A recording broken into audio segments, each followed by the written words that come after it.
Debbie Georgatos. Welcome to my show, America, Can We Talk? Today, we're going to talk about strident socialism in America. Filmmaker Curtis Bowers joins me in studio. The Trump train rolling on sanctuary cities, and Kentucky and Mississippi, the tide is turning. And of course, I'll tell you why these stories matter to you. Stay tuned.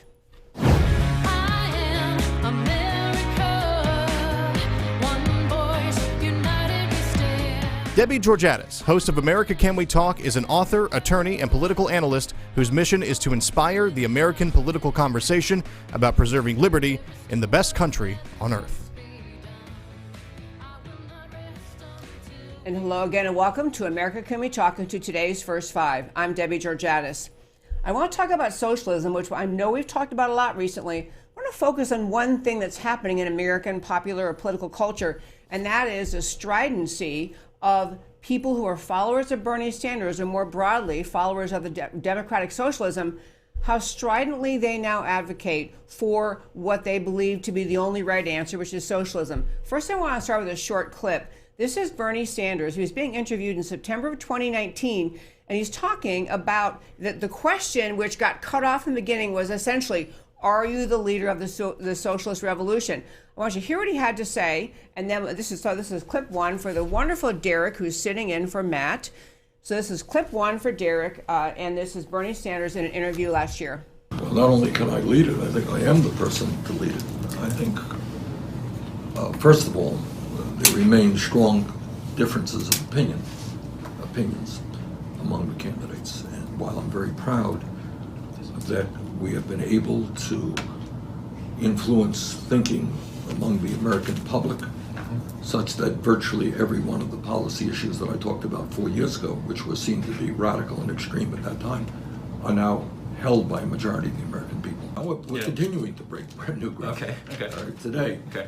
I mean, it's not like I'm running on just the ideas that we had 4 years ago. I'm delighted that other people have caught up to me, but we've got to go further. Right now, what our Medicare for All proposal says, for example, is not only will we guarantee health care to all people as a human right, but nobody in America will be spending more than $200 a year on prescription drugs, because we will take on the greed and corruption and price fixing of the pharmaceutical industry. That was Bernie Sanders, and I want to focus on two things he had to say. One was, he was talking about the idea that medical care, health care, is a human right. And so I think this is one aspect of why Bernie Sanders is managing to instill in young people not just a belief in socialism, but a stridency about, I have a right to get what I want. Bernie Sanders told me, I have a right to free health care. And he also said, and I want to really focus on this point too, we talked about the issues today, he pointed out that when he ran for president in 2016, which now seems so long ago, but when he ran in 2016, he floated ideas, as you just heard him say in that clip. At the time, many people thought they were extreme. He says, and now they're mainstream America. Most people in America agree with them. Well, that is not true. Most Americans do not agree with Bernie Sanders. It still is true that a slight majority of Americans have said they would never vote for a socialist, even though a big chunk of Democrat voters would vote for a socialist. Still, most Americans say they wouldn't. But he's getting at the point that I want us to think about as we continue to focus on the 2020 election cycle. When the left, when a radical leftist like Bernie Sanders plants seeds telling people you have a right to free education, to free health care, to adequate housing, implying the government will provide it for you if you can't provide it for yourself. You have a right to pretty much everything you need that costs money. He ends up instilling in the minds of uninformed young Americans, people not appreciating that nothing actually is free, that if people are told you're going to be getting free things from the government, it really means the government's going to take those things or pay for those things by taking money away from other people. The government has no money. So all Bernie Sanders is really promising his followers is, elect me and I will forcibly confiscate wealth of other Americans, take it from them under threat of imprisonment, which is what happens if you don't pay your taxes, and I'll use that money to give you everything you want for free. This is what Bernie Sanders is promising, and young people have become really smitten with the idea, I have a right to all of this. Two other quick clips. Another clip, this was a story, I didn't see the story when it occurred. It was actually in January, but someone put it up on Twitter in February. This happened. These are Bernie Sanders followers. This is clip 2 for the wonderful Derek. These are Bernie Sanders followers who are following a woman who happens to be a candidate, she's a candidate named Betsy Dirksen Londrigan, and she's actually a Democrat, but she's running for office, and these Bernie Sanders followers were agitated with her because she would not agree to hold a debate with the socialist candidate. So these people, as you'll see in this clip, they are chanting about forcing her to have the debate, and they actually surround her and prevent her from leaving her car. Very confrontational, very aggressive. Here they are. This is clip 2 from Derek. Where should go? She's going out. Let's go. Where's Betsy? What do we want? When do we want it? Now. Brother, what do we want? When do we want it? Now. What do we want? When do we want it? Now. Block her in, block her in. What do we want? When do we want it? Now. What do we want? When do we want it? Now. What do we want? Get by the window. When do we want it? Now. What do get by her window? When do we want it? Now. What do we want? When do we want it? I understand there have always been strident activists. There have always been people who think they can be confrontational. But the reason we have Antifa, the reason we have strident Bernie Sanders supporters getting in the face of a woman, these are adult men, and you can see it's nighttime, it's dark, surrounding a woman's car. She's a Democrat, but not good enough for them. They're angry with her. What they're yelling at her, besides they want to force her to agree to a debate with some socialist, is they're yelling, will you agree Medicare for all now?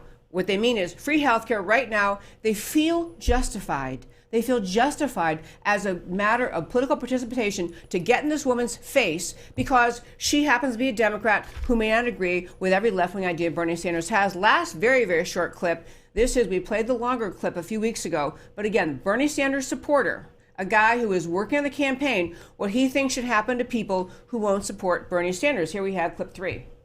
So if Trump gets reelected, what? And cities burn.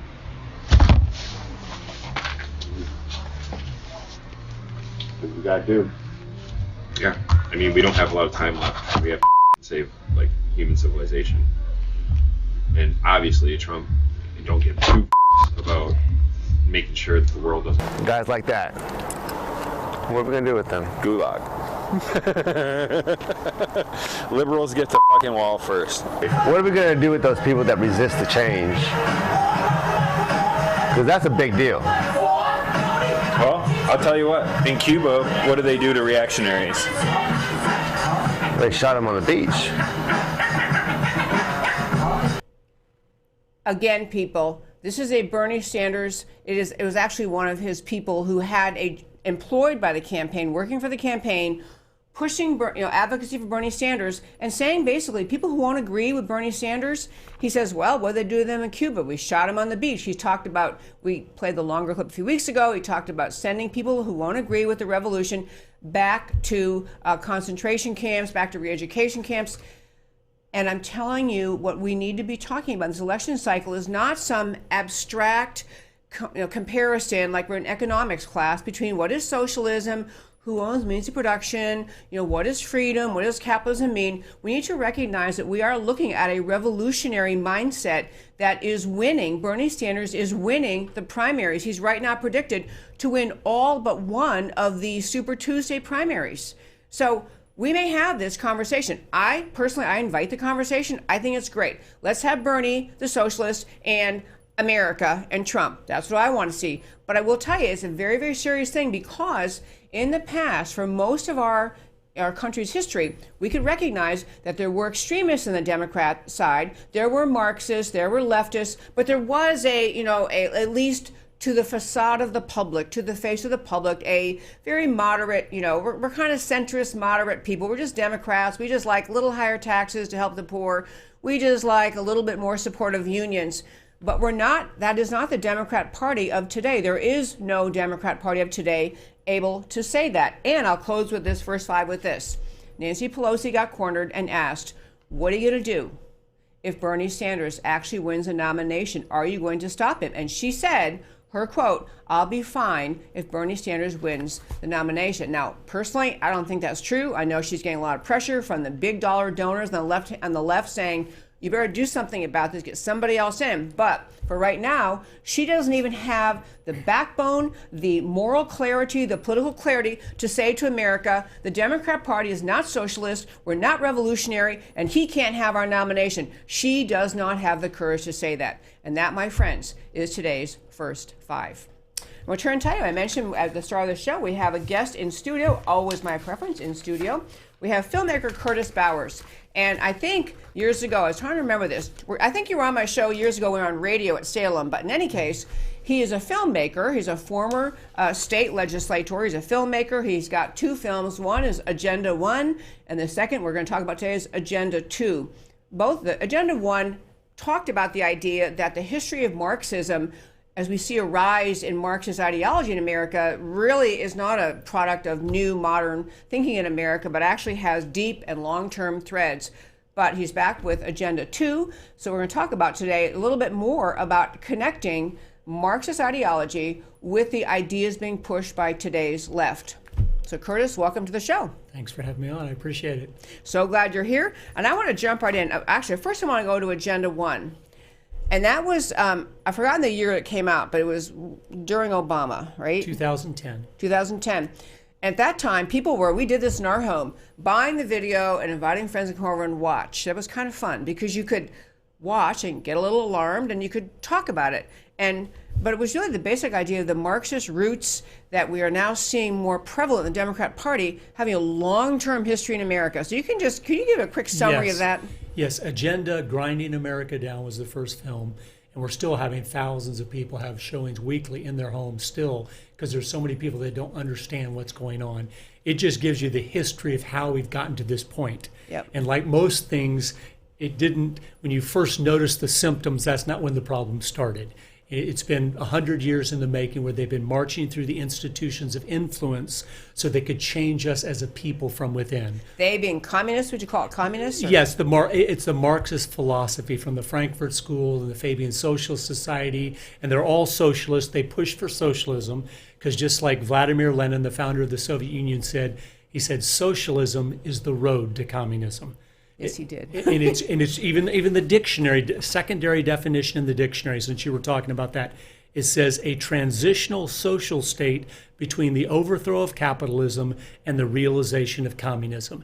That is what it is, because it cannot last, because it does not work. Like Margaret Thatcher told us, you eventually run out of spending other people's money, because when you penalize those that are productive for being productive, slowly they become less and less productive. So you do run out, and that's when socialism turns into communism, because then those in power don't want to lose their power, so the guns come out. And they realize, we're going to make you work now, since everyone's getting so lazy, we don't even have any money to share anymore. And so it collapses on itself. And it's what always happens. It's what's been happening in Venezuela right now. It's the end of the road of socialism. It's either going to go into full-blown communism, or hopefully the people will be able to take back their country. And if they do, you will see they will have the most free market in the world, because they will realize we've already been there and done that. And the socialist-sounding ideas that are very appealing to young people, because they're naive in how the world works, they won't be suckers for that again. Well, I love, actually, my last question was going to be, how hopeful are you, or how do we get out of this? And it is true, I guess, if we get to the point that Bernie Sanders were to win, which, heaven forbid, but if we get to where the point he wins, I like the thought that maybe after people watch the economic decline, the economic ruin, the refusal of people to work hard to produce, which you're exactly right. What happens is government, the people who love this power, the socialists who love being in power, and love somehow having convinced people, don't worry, you won't have to do very much. You'll get free healthcare, free housing, free education. Everything's free. And these people right now buying into this Bernie Sanders argument, they just don't know any better. They think somehow the reason that they don't have enough to pay off their student loans, or they don't have enough, is because the rich people won't share their money. I mean, it's the most, and it's really a condemnation of the American education system that we ever got here to this point. Exactly. They've been taught K through 12 and then in college that the economic pie is fixed. So if someone is rich, that means someone else has to be poor. But we, of course, know, anyone that understands economics and free markets is, no, wealth is created. Every time someone is creative or works hard at something, more money is created. So there's no limit to the amount of money that can be created. So everyone could figuratively be rich if they all worked and were diligent and faithful to do that. And they're taught the opposite. So but they teach that so they can use the poor. Okay, they don't want to help the poor. They want them to stay poor so they'll vote Democrat. Right. They want to use the poor, so they tell the poor, do you know why you're poor? Because that guy's guy rich. over there. Because that guy's rich. And so they're like, oh. And they don't know. Again, the schools have been so pathetic. They haven't taught them the truth. And so, okay, I guess that's okay. But here's the thing so evil about Bernie Sanders. A lot of things, but go ahead. Many things. But for him to be able to persuade some of the millennials that this sounds like a good idea, that doesn't bother me about them. They're young, and you just think everything's possible, whatever. But it's evil of him because he's old enough to know it's a dead-end road. He knows socialism does not work. He is a Marxist revolutionary. If you study his life, all he has been is an agitator, milking the system, using other people to try to stir things up, to get the socialism, which will eventually bring the communism. It always does. And so he is so evil because he's lying to those young people to get them to jump on his little bandwagon. And I was interesting of the clip I played earlier. I couldn't play the whole long thing, but there was a point in this interview where I'm sorry, it was a different clip. But anyway, he was asked shortly after the State of the Union, well, President Trump said there will never be America will never be socialist. How do you want to answer that? And his answer was, instead of saying, yes, socialism is a great thing, we're going to do it, he's very cautious. He said, we are going to have a country where every single person has all the health care they need, and it won't cost them anything, and they're going to have housing, and they're going to have education, and he went through his whole litany of promises. And so that's what he's planting in the minds of people who are saying, support me, I'll give you all these things. And Trump over here and all these people who don't like socialism, they just won't give you what you need. It is truly insidious. Yes, just pity. It's a classic old you divide and conquer.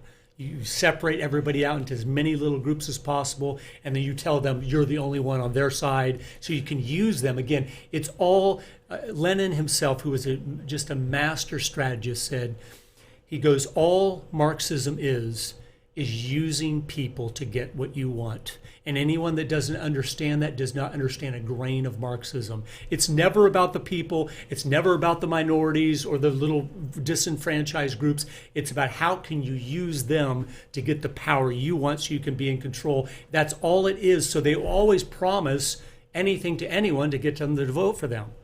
Whether they'll deliver or not, they don't care about the delivery. They care about getting the vote to get the power.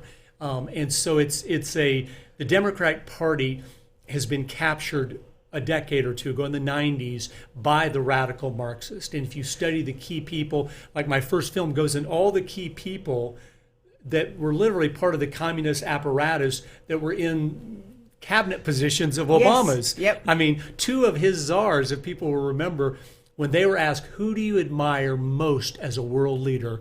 They said Mao Zedong, a man that slaughtered 70 million of his own people. And they said that's who we admire most. That's how radical these people are. That wasn't radical to them. Because in their thinking, if you have to eliminate 70 million people that are troublemakers and won't go along with this great system, that's okay. There's no problem with that. Right, So right. Okay, I'm so glad we're talking about all of this, and I've used the expression on the show that the difference between socialism and communism is just socialism with no way out. You've eliminated all escape. You have eliminated you now have control and you can't get away. But communism is using socialism as their economic system. There's just no way out because they have eliminated all political opponents. I do want to turn though and talk about Agenda 2, your newer movie. And one thing, your second movie, I understand, traces issues and kind of gets through issues back down to helping people see them as they are just being pushed by the left through the lens or for the purpose of developing and pushing Marxism. Is that an accurate? That's right, just showing how the issues are, one of the famous leftists of the 60s said, the issue is never the issue, yeah. The issue is always the revolution. And so I go through a lot of the key issues like the environmental movement and other movements that are going on today to show you behind the scenes the key people and groups and what they're even saying, that where it has nothing to do with that issue. It's about getting power and control. Okay, I'm going to have Derek, the very wonderful. We have a short clip from your second movie, Agenda 2. This is a clip from the trailer, which is itself is a clip, short little clip to introduce Agenda 2 to our listeners. If you could, please, Derek. You and I have the courage to say to our enemies, there is a price we will not pay. There is a point beyond which they must not advance. If America goes down economically, it will go down militarily. If America goes down militarily, we all go down. The free world is finished, and it'll be finished for a very, very long time. We're in the most critical period we've been since the Revolutionary War. That concept of collectivism, big government, is a magnet for the predator class. When people are afraid, they ask government to do more, not less. We have been the main stumbling block to world communism since it first raised its ugly head. From the promotion of Islam to the propaganda of climate change, from the deceit of Common Core to the manufactured economic crisis, and from their manipulation of the evangelical church to the unsustainable debt burden. This film will show the issues are simply being used as a smokescreen to hide the purposeful, premeditated, treasonous attacks on the foundations of our freedom. That, my friends, is a chilling little short clip of Agenda 2, just from the trailer itself. I love the idea of getting into issues and trying to explain how the left's position is really coming from a place of Marxism.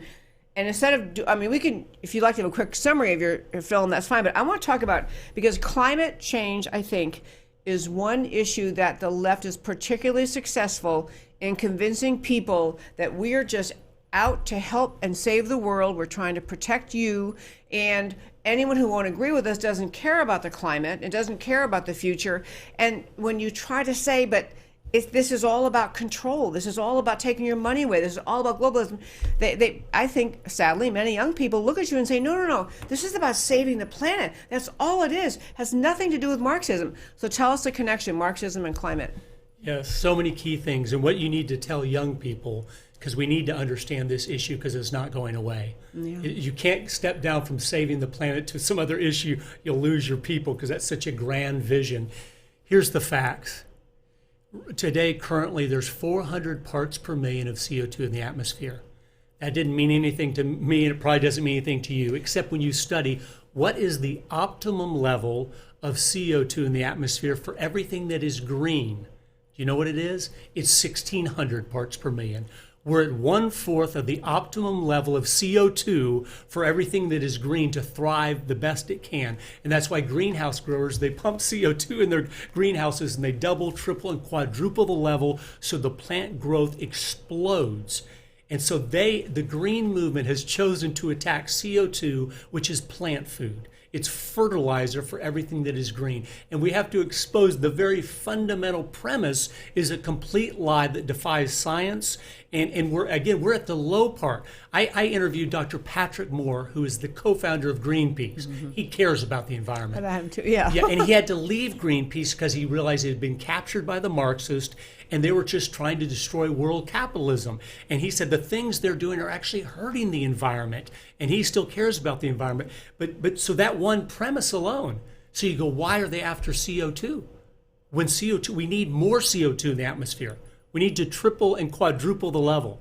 if we want the rainforest to explode. An oak tree will grow to full size in half the time if you can do that to the CO2. Wow, half okay. the time.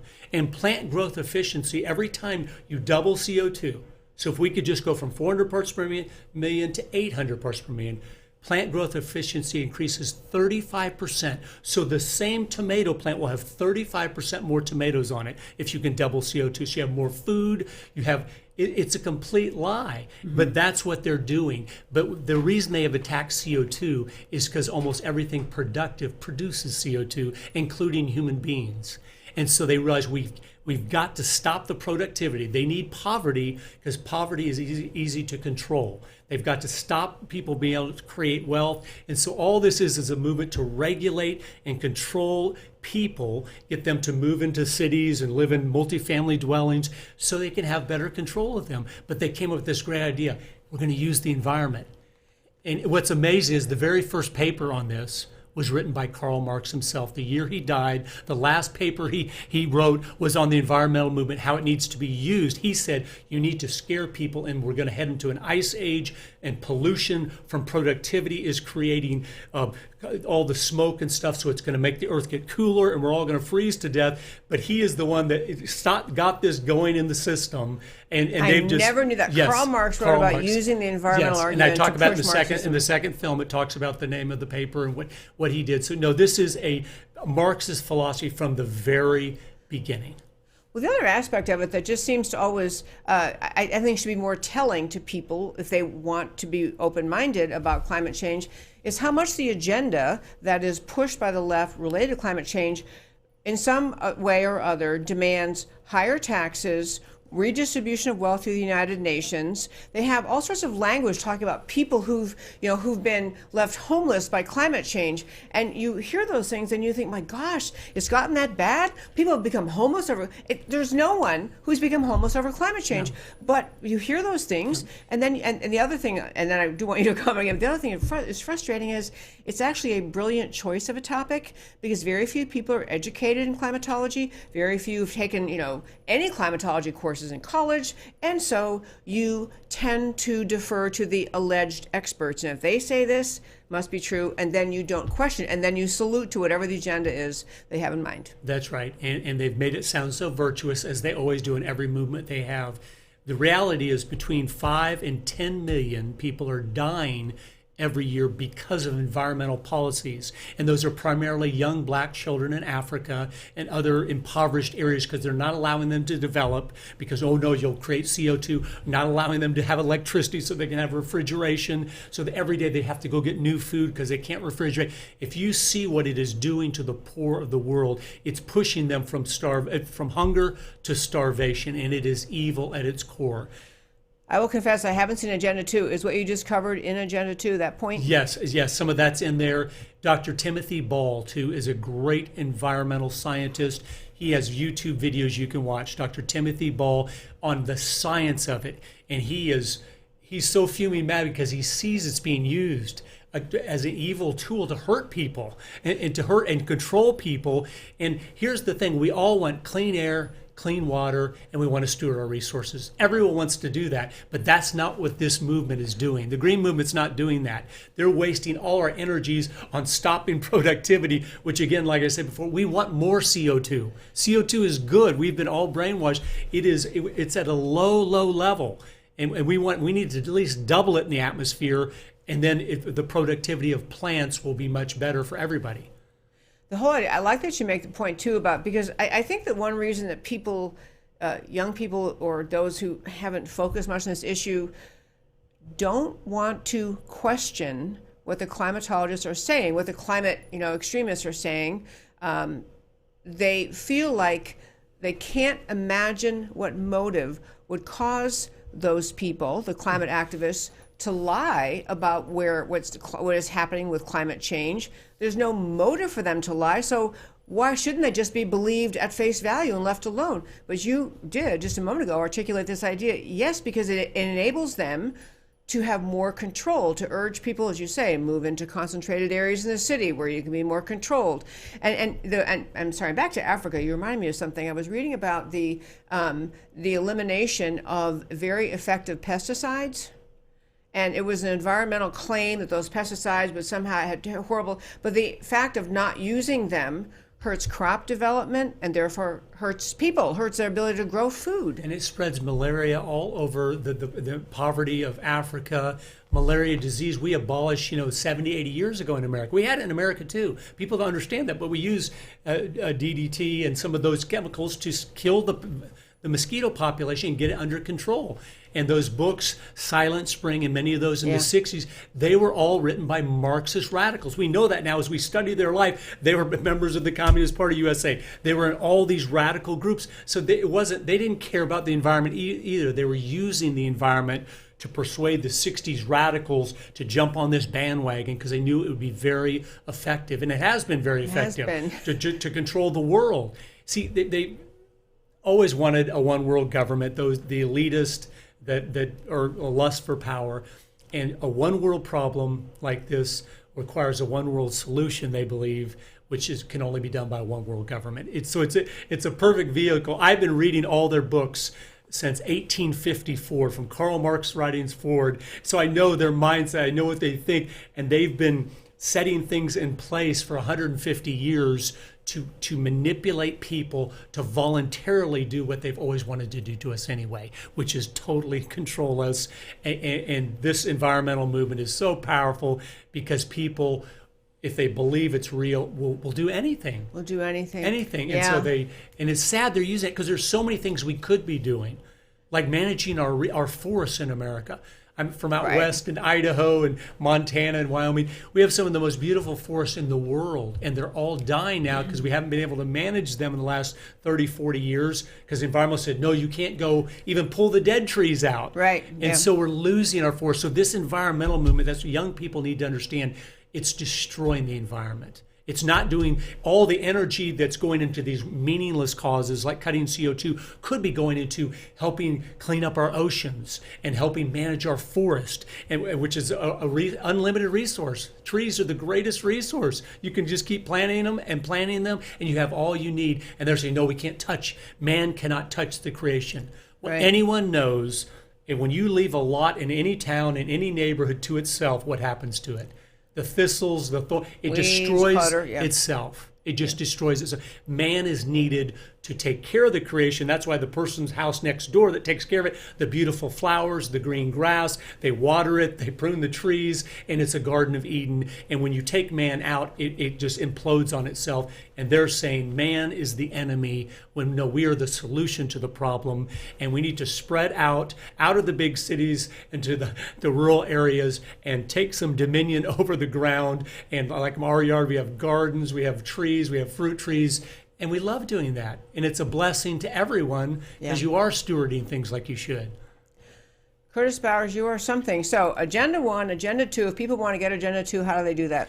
Go to agendadocumentary.com, and there's both trailers there and the movie's available. And the more you get, the cheaper they are because we want you to be able to get copies and give them to friends. This is a very important year in American history, as you know. That's what this whole show is about. Yes, it's about waking people up. We are on the cusp of going a completely different direction than we have. And if we go down that road, people have to understand we're going to get to where we're going. And it's nowhere new, like they're telling us. History, we've been there over and over again. Just in the 20th century, we've been down the socialist road in the National Socialist Party of Germany and in the United Soviet Socialist Republics of the Soviet Union and on, and it does not work. And it ends in slaughter of the very people they were promising all the freebies to. Those are the people that get hurt. And that's why we as conservatives need to stand up and love our neighbor by going, we have to educate them on this. We have to teach them the truth because this is going to hurt them. And I cannot allow them to be lied to and used to set up a system that will destroy them. And so that's why each person, one at a time, with one person at a time, needs to wake them up and needs to be involved with things like what you're doing here to educate others because we have the truth, and the truth is very, very powerful. Curtis Bowers, this was so much fun talking to you. Thank you so much for coming in the studio today. I appreciate that so much. You're welcome. Friends, I mean, what we're talking about just now, honest to goodness, there is so much at stake in this election cycle, and we have a, certain, I don't know what the percentage is of millennials who buy into every single bit of the climate change argument, every single bit of the Bernie Sanders argument. But, we are, as I say so often on the show, every generation has their duty as patriots to this country, patriots who love America, to be the ones speaking up, sharing the truths, not permitting the left to define the issues and not permitting the left to put out their propaganda and letting it spread without people like you and like me and like everyone else involved in the conservative movement speaking up. It's one person by one person talking to people, encouraging them, reminding people to be politically active, reminding them what's at stake in this election cycle. Because if we end up with Bernie Sanders, to go to Ronald Reagan's remarks at some point, he talked about, if we lose America, we're into 1,000 years of darkness. And we are at that precipice right now. Really encourage you to get the movies we were just talking about, Agenda 1 and Agenda 2. I want to hit two other topics today. One was that the Trump team rolling along, thank goodness, Donald Trump, and it's just the most amazing time we live right now, because the left has never been more radical in this country, not just radical, but strident and actually making headway. And as Bernie Sanders claimed in the clip he played earlier, saying, his radical leftist ideas 4 years ago, he says, most Americans, that's not true, but a growing number of Americans embrace me. I say, well, gee, we've been talking about this for a while. That's probably right. And they're buying into this radical, dangerous leftism. That is what is happening. And so this election cycle just couldn't be more important.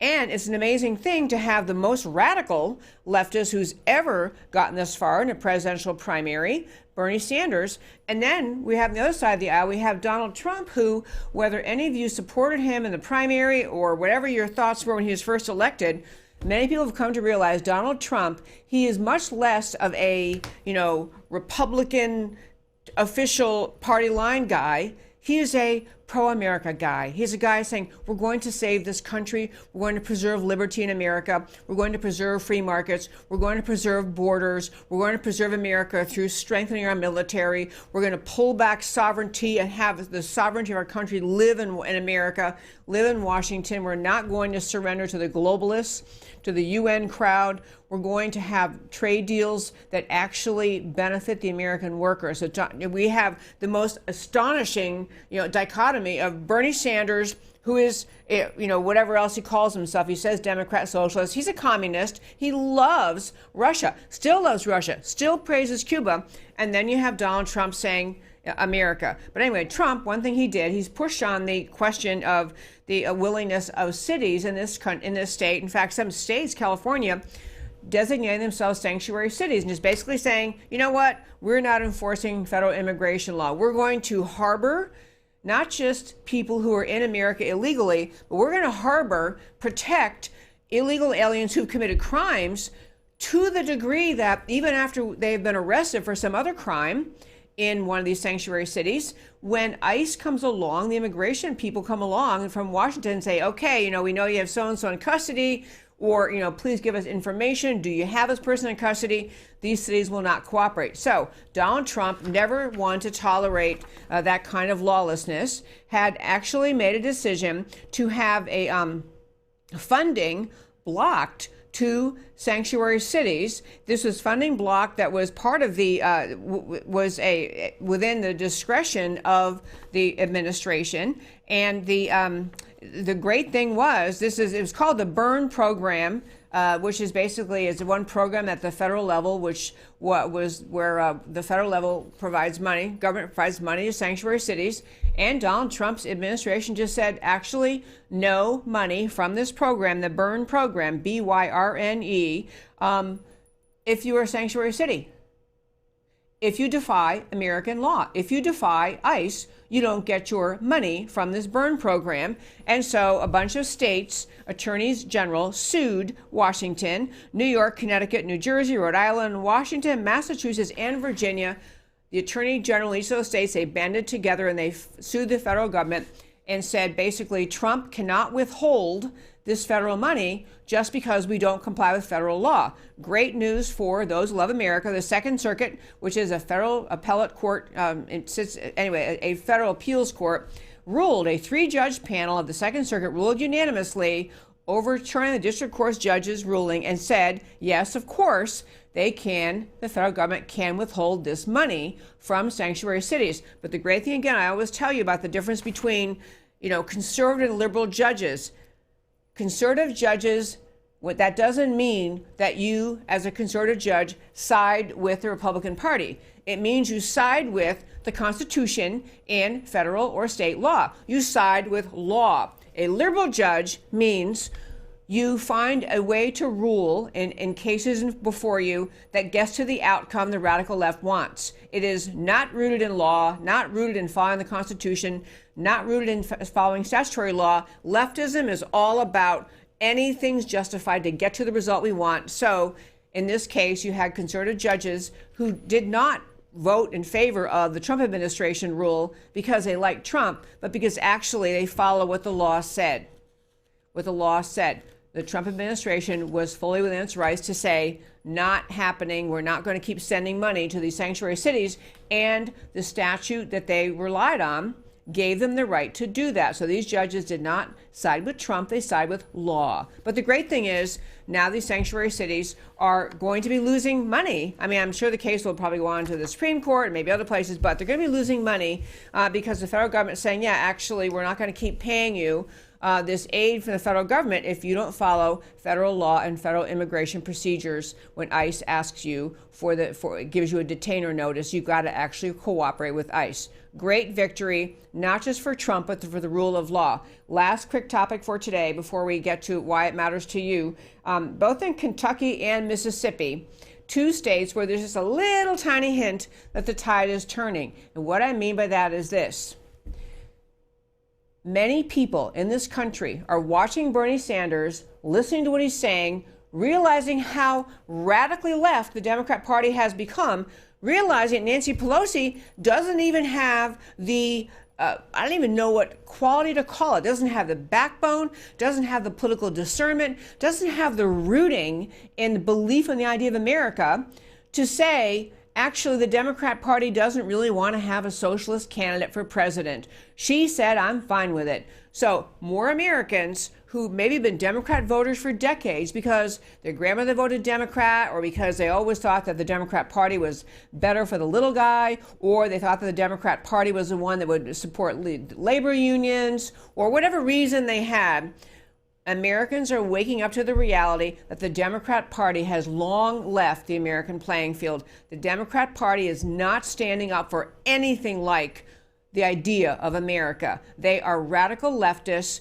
Their policies will destroy this country, and more people are recognizing it. So you had just a little tiny victory. President Trump enjoyed a little victory lap. There was simply a Kentucky, this is the state of Kentucky and the Kentucky state legislature. There was a special election, and in a district that has gone Democrat for 33 years, there's been a Democrat representing this district, and where the overwhelming majority of people, voters in this district, are Democrat, and in the most recent election voted for a Democrat governor, those people in that district chose a Republican. A Republican won in a significant Democrat majority district. And even though you might think, why is Donald Trump all the way back in Washington talking about an election that happened in Kentucky for a state legislature? Trump loved it. Trump tweeted about it. His tweet was actually kind of entertaining. I'll quickly read you what he had to say. Actually, this was Ronna McDaniel's, GOP chairwoman's tweet. Big win in Kentucky House District 199. It's a district Democrats have held for 33 years, where Democrats outnumber Republicans by double digits, and one the Democrat governor carried in 2019. But tonight, Republicans flipped the seat, and Trump tweeted about it, basically just saying, you'll never see this in the mainstream media, but this is big. This is huge, to use his word. This is a sign that American people are waking up to how radically un-American the Democrat Party has become. Radically un-American. Small sign, but great news. Last quick one, similar to that, in the state of Mississippi, there was an announcement this week that 8 different elected Democrats, 8 of them announced they are changing to the Republican Party. They're moving their alliance to the Republican Party. And I'm telling you folks, of course, the Republican Party put out a great statement. We welcome you, welcome you to the, as a Republican Party, blah, blah. But really what I think people are realizing all over this country is if you're going to support the Democrat Party in this election cycle, in this 2020, anyone in the Democrat Party, you have to acknowledge, you have to be agreeing with yourself, you have to be saying to yourself, I'm okay with the socialist takeover of America. And even though Bernie Sanders has a large number of young followers and millennials, and frankly, sadly, in these early primaries at least, he's winning the primaries against a slate of, the clown car, the rest of the people who are running for president on the Democrat side. But people in America are looking at the Democrat Party and thinking, these people don't love America. These people are out to destroy America. The socialism will destroy our country. Americans are waking up, but they need your help. We cannot just say, oh, yay, things are trending okay, and look how big Trump's rallies are. Everything's probably okay. We have to be, each and every one of us in our everyday lives, we are the patriots in the battle of ideas, telling our friends, telling our family, telling our buddy at church, whoever your conversations are, if politics come up and people say, well, I'm a Democrat. I don't like Bernie too much, but I'm a Democrat. We have to be making the point. The Democrats are no longer in the American ballpark, no longer on the American playing field. They are in the camp of Venezuela, Cuba, China. Pick your communist country. They're no longer on the American playing field. And I'm going to tell you something else about people running for Congress right now. If you're a Democrat running for Congress in this country, if you're a Democrat and you can see that your party may actually be nominating Bernie Sanders to be your presidential candidate, if you have an iota of loyalty to America, an iota of understanding about the greatness of our country, the goodness of this country, you need to be changing parties, just like these people in Mississippi. There would be such a groundswell of support for people running for Congress in this country. Democrats who are, traditional Democrats, or they're not radical socialists, they're not communists. They're just, the kind of long-term Democrat, I'm Democrat because I support the little guy, or one of the things that Democrats used to stand up for. If you're a Democrat running for Congress and you stay in this race as a Democrat, you stay in 2020 when your party is about to nominate a socialist who loves communism, then you either are right with him and you love socialism too, or you have no integrity. Democrats need to be pressed and pushed about how dare you stand with the Democrat Party of today if what they're going to do to our country is nominate someone whose policies will destroy America. My friends, we're sadly out of time. We always get to the end of the show before I have more things to say, but we run out of time. So I'm going to turn very quickly. At the end of every show, I try to tell you again about why the stories we talked about today matter to you. So I believe we have those, Derek the Wonderful. We have Strident Socialism in America. And I think it's good to use this word strident or something similar, confrontational, angry.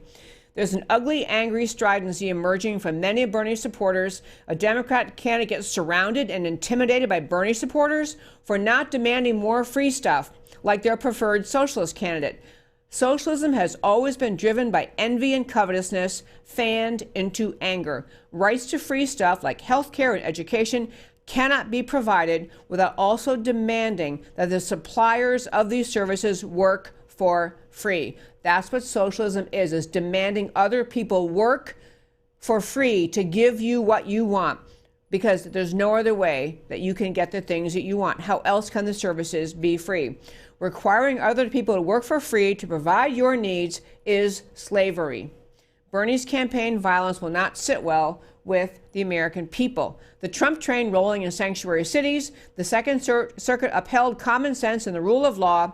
Of course, the federal government funding can be conditioned on compliance with law. President Trump will take aim at sanctuary cities and sanctuary states, which have been refusing to enforce U.S. immigration law without any legal authority whatsoever. Shut off all federal aid until compliance with federal immigration law. This is why judicial appointments are important. Having courts follow the law instead of the the make-up stuff version, the leftist judges we have in this country. This is why the left will stop at nothing to destroy, follow the law, Supreme Court nominees. This is a reason by itself to support the re-election of President Trump. Excuse me. This is a reason by itself that for Trump and a GOP-controlled Senate, sanctuary cities should never have arisen in America. If the cities don't like federal law, the remedy is to vote them out, to elect legislators who will change the law. And finally, in Mississippi, Kentucky, and the tide turning, 8 Mississippi Democrat elected officials switched to the GOP. They oppose leftists and socialism. Kentucky State House seat flipped just this week, or last week, after 33 years of Democrat control, and the district voted, even though the district had voted for a Democrat for governor within the last year. But the House seat in Kentucky went to a Republican for the first time in 33 years. The American heritage of freedom runs wide and deep across America. Americans instinctively feel when that heritage is being threatened, and they rebel. Bernie's campaign is a threat to American freedom, and Americans are stirring. A Trump landslide in 2020 would be a powerful reaffirmation of the American heart for freedom. And that, my friends, is America Can We Talk for today. Tune in every Monday through Thursday, 3 p.m. Central Time, to America Can We Talk, where I always talk truth about America because America matters. I'll talk to you next time.